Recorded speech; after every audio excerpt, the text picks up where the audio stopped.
Então, a ideia é não me alongar no sermão de hoje. Conforme nós fazemos sempre, a nossa leitura vai ser baseada em um dos textos da nossa leitura bíblica devocional. E nessa semana nós lemos um dos capítulos que nós lemos foi Números capítulo 25. Então eu convido você a abrir Números capítulo 25, versículo 1 ao versículo 9. Números 25, versículo 1 ao versículo 9. Se você encontrou, eu peço que você fique de pé nesse momento.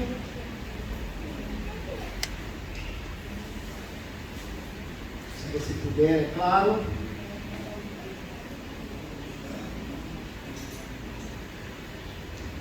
E a palavra do Senhor nos diz o seguinte: enquanto Israel estava em Sitim, o povo começou a entregar-se à imoralidade sexual com mulheres moabitas e os convidavam aos sacrifícios de seus deuses. O povo comia e se prostrava perante esses deuses. Assim, Israel se juntou à adoração a Baal-Peor. A ira do Senhor acendeu-se contra Israel. E o Senhor disse a Moisés: prenda todos os chefes desse povo, enfoque diante do Senhor à luz do sol, para que o fogo da ira do Senhor se afaste de Israel. Então Moisés disse aos juízes de Israel: cada um de vocês terá que matar aqueles que dentre os seus homens se juntaram à adoração a Baal-Peor. Um israelita trouxe para casa uma mulher midianita, na presença de Moisés e de toda a comunidade de Israel, que choravam à entrada da tenda do encontro. Quando Finéias, filho de Eleazar, neto do sacerdote Arão, viu isso, apanhou uma lança, seguiu o israelita até o interior da tenda e atravessou os dois com a lança, atravessou o corpo do israelita e o da mulher. Então cessou a praga contra os israelitas, mas os que morreram por causa da praga foram 24 mil. Vamos orar.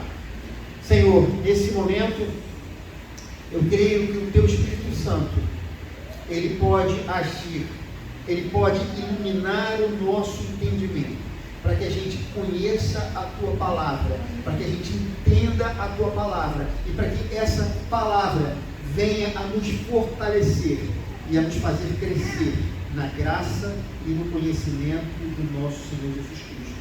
Amém e amém. Os irmãos podem se assentar.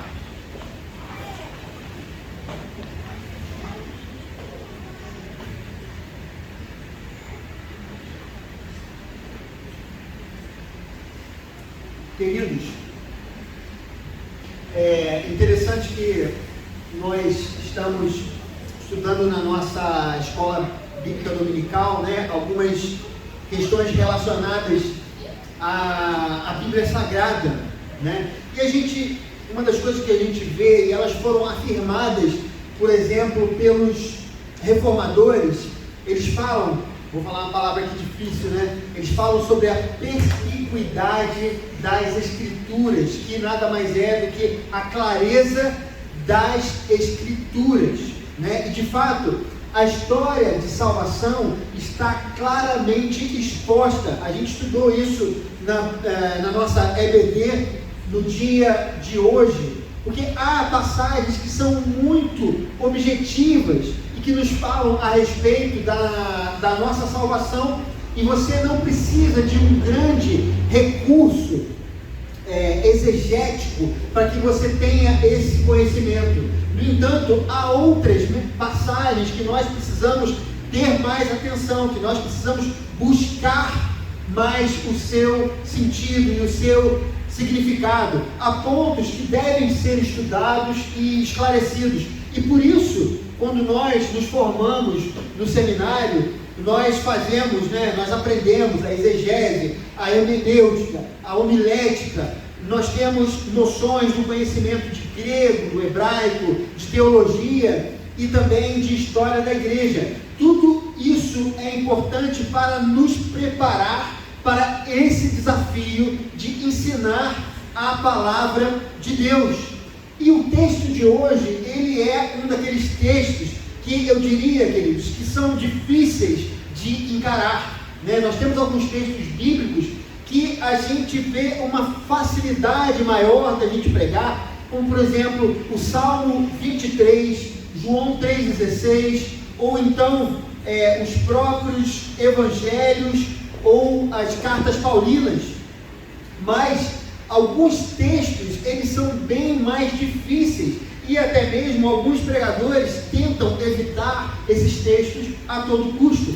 E o texto de hoje, ele se enquadra exatamente nesse desafio, né? Na semana, não sei se foi na semana passada ou na outra, que o nosso querido reverendo João Pedro pregou, ele falou sobre a questão de alguns textos serem difíceis. Ele até falou assim, graças a Deus, Levítico já passou, né? Porque Levítico não é de fato um texto, não é um livro fácil de ser pregado. Sim, alguns textos das Escrituras, eles são um desafio para nós, como esse que nós estamos lendo hoje, como que nós estamos pregando hoje. Como pregadores, nós temos uma tendência, queridos, a enfatizar coisas que nós nos afeiçoamos mais, coisa que nós lidamos melhor, assuntos, temas bíblicos que nós temos uma facilidade. Isso é uma coisa normal, eu tenho também essa tendência.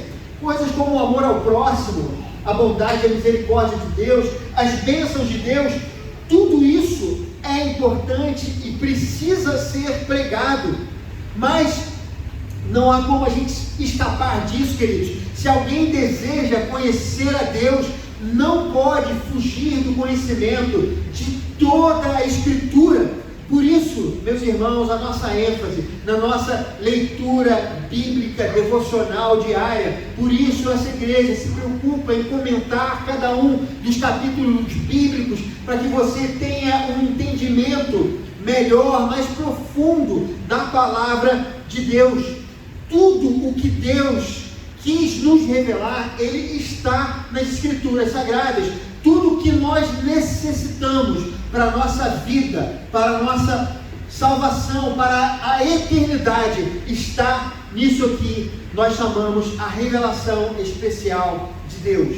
E de fato, esse é um texto difícil de ser encarado, mas necessário. Um texto que não esconde quem Deus é. Um texto que nos ensina muito sobre Deus, sobre nós mesmos e sobre o tipo de aliança que nós temos com Ele. E para que a gente tenha um entendimento melhor sobre o texto, eu gostaria de explicar 3 coisas. E a primeira coisa, queridos, é o seguinte, que é o tamanho da ofensa que aquelas pessoas estavam cometendo contra Deus. A gente vê esse texto, ele é um texto pesado, um texto difícil, um texto que fala sobre morte, e nós precisamos entender, em primeiro lugar, o tamanho dessa ofensa. Queridos, por que o povo estava no deserto? Se nós voltarmos alguns capítulos, se nós voltarmos alguns livros, algumas leituras atrás, nós vamos ver que aquele povo, ele na verdade se encontrava, antes de tudo, em escravidão no Egito. Eles não tinham liberdade, eles faziam trabalhos extenuantes naquele lugar, e seus filhos estavam morrendo, eles estavam sendo assassinados pelo faraó. Gratuitamente surge o Deus dos seus antepassados, e ele promete libertação. Ele enfrenta o homem mais poderoso do mundo, que era Faraó. Ele liberta esse povo da nação mais poderosa e do exército mais poderoso, que era o Egito. Ele abre o Mar Vermelho. E aí Deus continua. Deus sustenta o povo com água, com alimento, com sombra e com calor. Mas aquele povo não se satisfez. Começou a dizer que preferia voltar à escravidão, começou a reclamar da liderança, começou a reclamar do ambiente, começou a murmurar do pão e das provisões de Deus. As murmurações se tornaram cada vez mais intensas, conforme a história bíblica foi se desenrolando naquele momento ali no deserto. Só, irmãos, que agora ela havia escalado num nível muito alto, a coisa havia chegado num ponto muito grande e eles se encontravam no ápice da obstinação. Se nós formos ver o versículo 2 e o versículo 3, nós vemos que aquele povo estava se prostrando diante de Baal. E eles estavam, queridos, comendo, participando de refeições cultuais diante daqueles deuses de Canaã. Queridos, que coisa interessante! Israel só existia porque Deus os havia tirado do Egito. Eles só estavam naquele lugar porque o próprio Deus os conduziu em paz e segurança. E naquele momento eles estavam prestando culto a uma divindade cananeia. Mas há, queridos, um detalhe muito importante que nós precisamos notar aqui. A única comida existente que nós vemos ser falada nas Escrituras, naquele momento e no deserto, era o maná de Deus. E o que estava acontecendo é que eles recebiam a única comida que vinha de Deus, que era dada por Deus, e entregavam, consagravam essa comida para as divindades cananeias. Queridos, agora Israel havia ultrapassado todos os limites, e essa é a maior crise de obstinação e ingratidão daquela geração que saiu do Egito. Mas não só isso, queridos, nós precisamos entender esse texto difícil de acordo com a santidade de Deus. E eu queria falar sobre a santidade, dividir isso em duas partes. A primeira é aqui: Deus se revelou um Deus pessoal a Israel. Ele se mostrou como um Deus pessoal. Antes de Moisés aparecer, eles conheciam apenas os deuses egípcios. Eles haviam ouvido falar sobre o Deus dos patriarcas, mas na verdade, quem eles conheciam de fato, quem eles temiam, até que eles viram o poder de Deus, mas quem eles temiam, quem eles conheciam, eram os deuses egípcios, que não eram deuses pessoais. Eles não se relacionavam com o povo, eles eram apenas uma representação dos poderes da natureza, dos fenômenos naturais e das forças do cosmos. O que os hebreus passaram a conhecer a partir de Moisés foi um Deus pessoal, um Deus que se comunicava inteligentemente através dos profetas. Não era mero ritualismo, e ele agora se apresentava pessoalmente através de Moisés.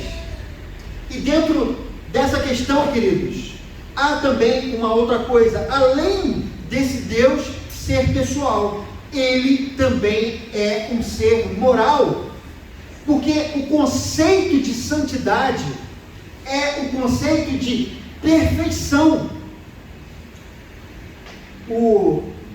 O Evangelho, o cristianismo, ele nos dá esse conceito da santidade. Isso porque o Deus que nós conhecemos, ele é pessoal, ele julga o que é certo e o que é errado. Mas esse Deus poderia, mesmo conhecendo o que é certo e o errado, ele poderia ser um Deus malandro.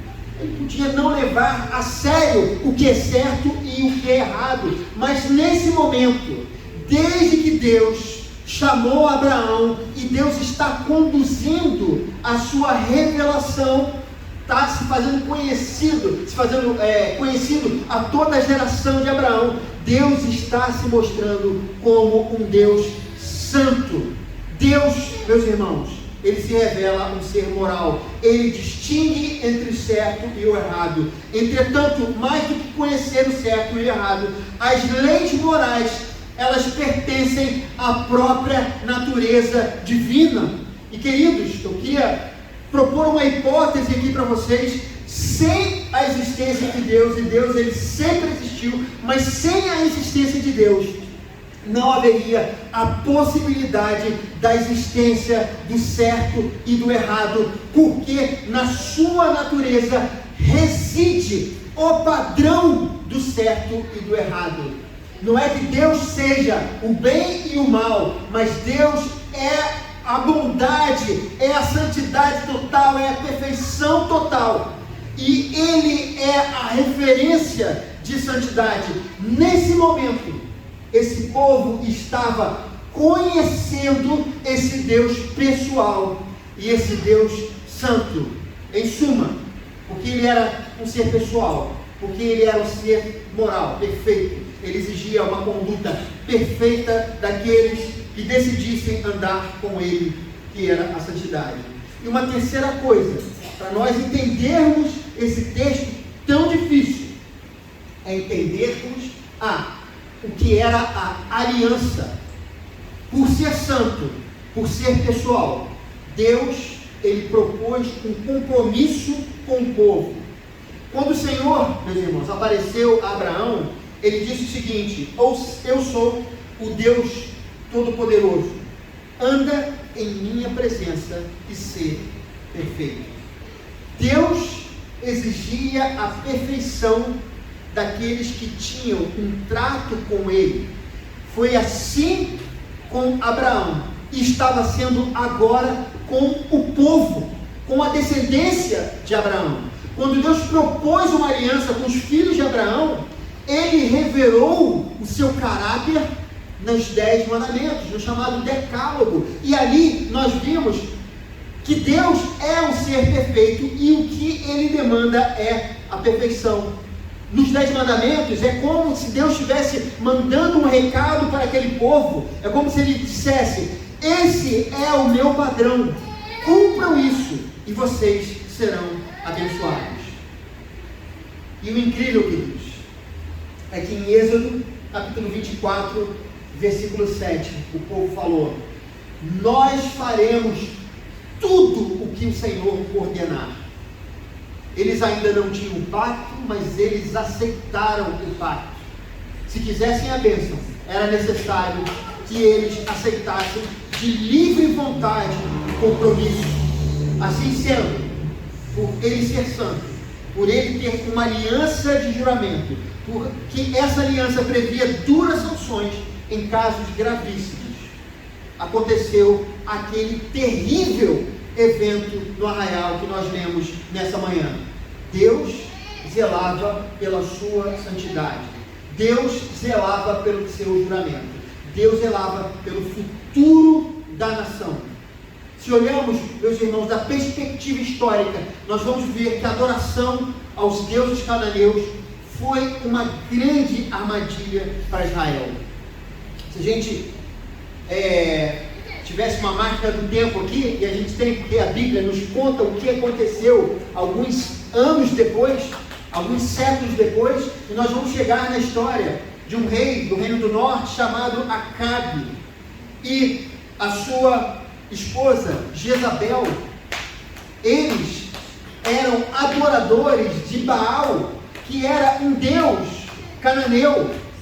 Em vez de Deus, nesse momento de Israel, ser o Deus da nação, naquele momento ali, quem estava comandando as ações era Baal e os seus servos. Foi naquele momento que Elias foi perseguido e os profetas do Senhor foram mortos. E é exatamente Baal, esse Deus, que está sendo adorado aqui nesse momento, queridos.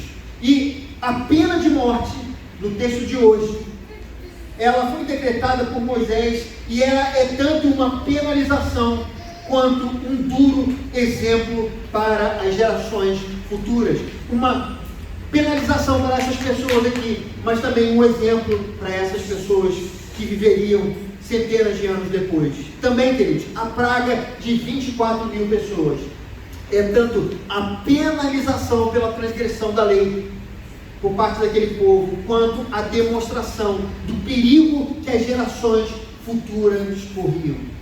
E você pode me perguntar nessa manhã: Por que a resposta divina era tão inflexível? E a resposta que eu dou para vocês é porque Deus estava se mostrando como o Todo-Poderoso, mas não só agora, desde o início da história de Israel, da história da nação de Israel. Queridos, nós nos acostumamos a ver o Deus Todo-Poderoso na abertura do Mar Vermelho, a nuvem que protegia o arraial, o maná que descia do céu, a água que brotava e as vitórias nas batalhas.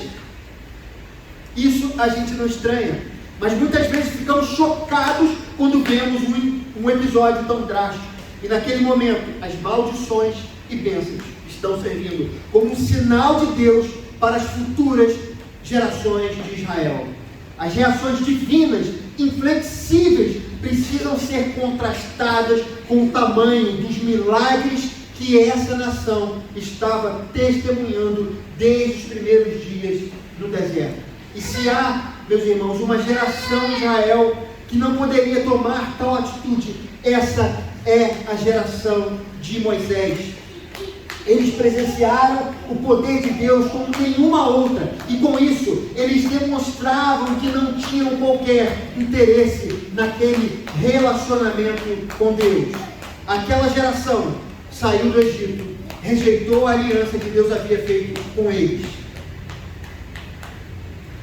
Queridos, e o que esse texto tem a nos ensinar de maneira pessoal?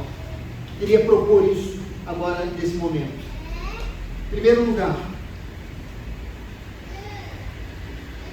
o texto nos ensina sobre a santidade de Deus. É exatamente por isso que nós não devemos, por isso que nós devemos viver alertas, fugindo do pecado. Porque Deus, Ele é santo e nós precisamos ser santos também. Outra coisa que esse texto nos ensina, ele nos ensina que nós temos uma aliança com Deus. E por isso nós devemos ter temor no nosso coração. Nós temos um compromisso. A nossa aliança não é, o nosso pacto não é o pacto das obras. O nosso pacto é o pacto da graça e do perdão. Mas ainda assim, meus irmãos, ele continua sendo uma aliança com benefícios e deveres. Em terceiro lugar, esse texto nos ensina que o pecado é uma maldição. Por isso, ele sempre será uma tragédia para nós. Nós não podemos romantizar o pecado. Há uma promessa de perdão para um coração rendido diante de Deus. Mas há também uma promessa de rejeição para os de coração obstinado, para os que rejeitam o Espírito Santo. Para esses não existe o perdão, porque eles não desejam o perdão de Deus.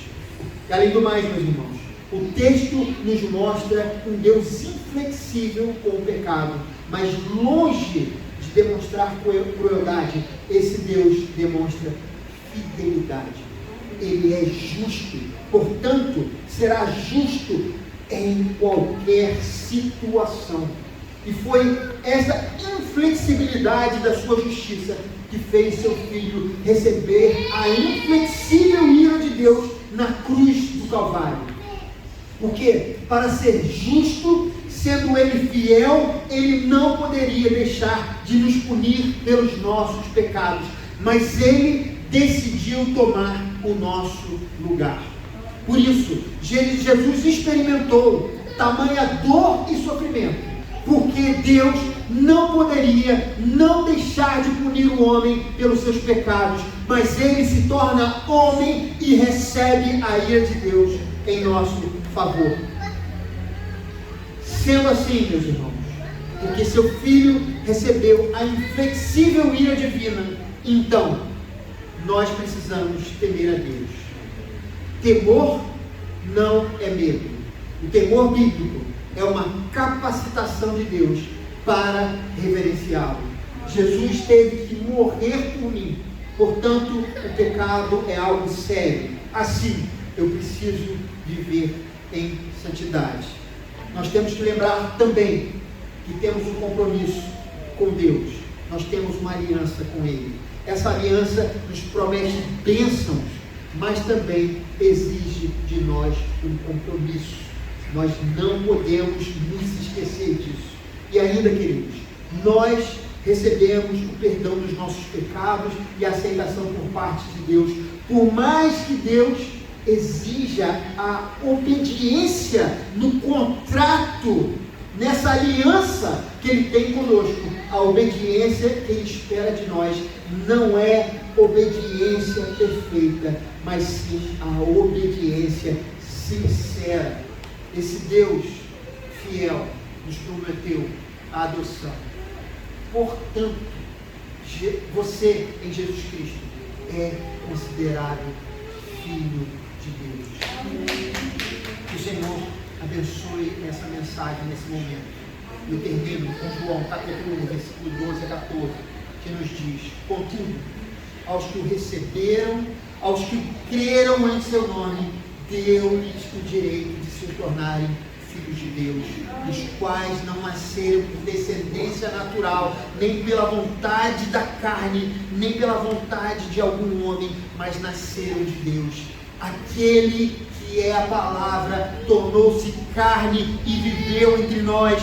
Vimos a sua glória, glória como do unigênito vindo do Pai, cheio de graça e de verdade. Desfrute a graça do Senhor. Você não precisa esperar na sua vida um Deus que tenha sua ira sobre você, porque você já foi perdoado por Jesus Cristo. Mas não se esqueça da aliança, não se esqueça que Ele nos chama à obediência. Que o Senhor abençoe a sua vida, que o Senhor abençoe a sua semana, que o Senhor te dê condição de entender essa importante mensagem, a mensagem da graça, o pacto da graça, esteja sobre a sua vida, e que você ande com temor no seu coração, todos os dias, sabendo que você é filho de Deus, você é amado por Deus, e você pertence a essa aliança. Que Deus te abençoe, no nome de Jesus. Amém e amém.